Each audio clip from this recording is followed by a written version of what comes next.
Hello dear students, myself Meenakshi, Assistant Professor Geeta College of Education. Welcome you all at Meenakshi e-tutor. Dear student, today we will discuss about Bloom taxonomy and revised Bloom taxonomy.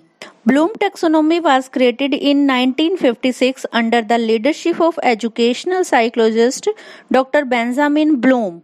And second thing, taxonomy, scientific process arranging things into groups is called taxonomy.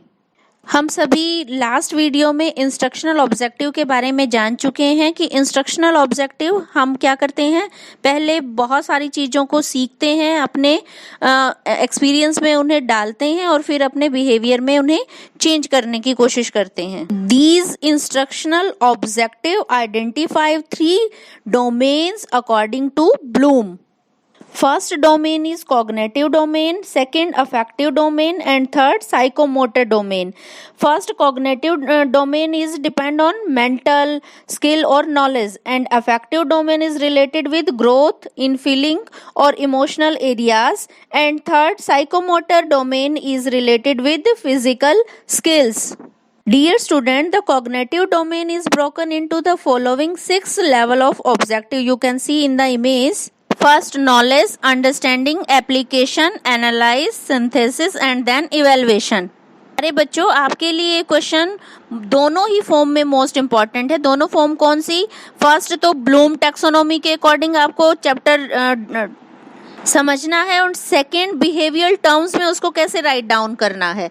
तो यहाँ हम पहले cognitive domain को examples के through action verb के साथ relate करके आपको समझाने की कोशिश करते हैं। जैसे फर्स्ट हमारा कॉग्निटिव डोमेन का पार्ट है या एरिया है नॉलेज। तो एग्जाम्पल क्या हो सकता है, जैसे हमने बच्चे को एक सिंपल सा एग्जाम्पल दिया कि दिल्ली भारत की राजधानी है। यहाँ एक हम कह सकते हैं कि लोअर लेवल है, जब हम सिर्फ नॉलेज देते हैं बच्चे को, बाकी और डिटेल की जानकारी हम उसको नहीं देते और डिटेल नहीं बताते। सेकेंड, अंडरस्टैंडिंग में क्या करता है बच्चा, उस नॉलेज को गेट करता है, यानी कि समझने की कोशिश करता है कि दिल्ली ही भारत की राजधानी है, कलकत्ता नहीं। एंड थर्ड, एप्लीकेशन में क्या करता है कि अब लॉजिकल देने की कोशिश करता है बच्चा, लॉजिकली आंसर देता है कि दिल्ली भारत की राजधानी है और इसे राजधानी कब बनाया गया। और जब हम बात करते हैं एनालाइज की, सिंथेसिस की और इवैल्यूएशन की, तो इन यहाँ से बच्चा क्या कर सकता है, यहाँ बच्चा समराइज कर सकता है, कैटेगराइज कर सकता है या सिलेक्शन कर सकता है। जैसे दिल्ली भारत की राजधानी क्यों बनी, दिल्ली भारत की राजधानी कब बनी और दिल्ली भारत की राजधानी किसके द्वारा बनाई गई। तो यहाँ आप देख पा रहे हैं कि अलग अलग एरियाज को एग्जाम्पल्स के साथ कैसे कन्वर्ट करना है, फिर एक्शन वर्ब अगर हम उसके साथ जोड़ देते हैं तो हो जाता है उसका बिहेवियर टर्म्स की फॉर्म में राइट डाउन करना। अब हम अपने सेकंड डोमेन की तरफ चलते हैं। सेकंड डोमेन के जो एरियाज हैं वो हैं रिसीविंग, रिस्पॉन्डिंग, वेल्विंग, ऑर्गेनाइजिंग और कैरेक्टराइजेशन। तो यहाँ एक एग्जांपल हमने आपके लिए तैयार किया है। जैसे रिसीविंग में क्या करता है बच्चा, फॉलो करता है किसी भी चीज को देखकर। जैसे हमने यहाँ एग्जांपल लिया है, दुखी व्यक्ति को देखकर दुख का भाव मन में आना, यानी कि कोई भी दुखी है और उसको देख के हम भी दुखी हो जाते हैं। सेकेंड जो है रिस्पॉन्डिंग में क्या करेगा, वो रिस्पॉन्डिंग में जो एक्शन वर्ब होंगी वो एक्सेप्ट होगा।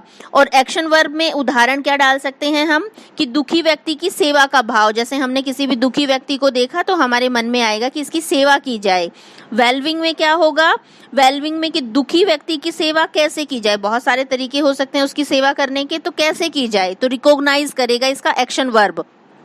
नेक्स्ट जो है ऑर्गेनाइजिंग। ऑर्गेनाइजिंग में क्या होता है कि दुखी व्यक्ति को पैसे दिए जाएं, सुविधाएं दी जाएं या सिर्फ संवेदना दी जाए, तो इसकी एक लिस्ट बनाता है, यानी कि जब हम एक्शन वर्ब की बात करते हैं जनरलाइज करना। और जब लास्ट कैरेक्टराइजेशन में क्या होता है कि निष्कर्ष निकालता है, कॉन्क्लूड करता है कि दुखी व्यक्ति को कुछ हम सुविधाएं दे देते हैं, पैसे नहीं देते ना ही संवेदना देते, उसको कुछ सुविधाएं दे दी जाती है। तो यहाँ पे इसका मतलब जब हम एक्शन वर्ब की बात करते हैं तो एक्शन वर्ब क्या है, जज। हमारा थर्ड डोमेन क्या है, साइकोमोटर। साइकोमोटर क्या होता है, ये पर्टिकुलर किसी भी काम को अप्लाई करने में से संबंधित होता है या किसी भी काम को करने से संबंधित होता है। तो यहाँ पे जो भी हमारे एरियाज हैं वो कौन कौन से हैं, फर्स्ट है impulsion and second reaction and then control and habit formation. यहाँ हमने इसको समझाने के लिए जो एग्जाम्पल लिया है वो है कि जैसे शुरुआत में बच्चा एडमिशन लेता है उसको हम पेन पकड़ना सिखाते हैं। तो पेन उसके लिए क्या है, स्टिमुलस है।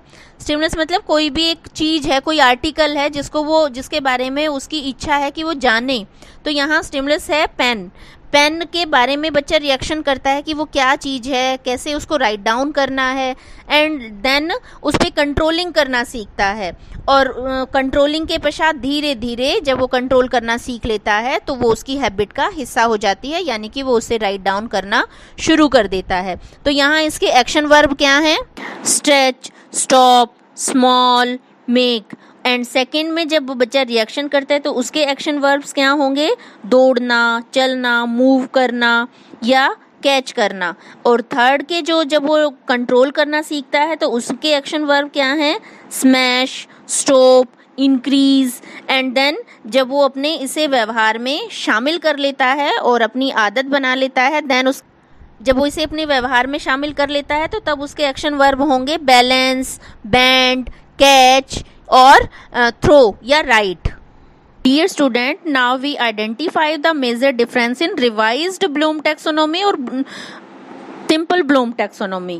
During the 1990, Lauren Anderson, a group of cognitive psychologists, update this taxonomy. You can see the name has been changed.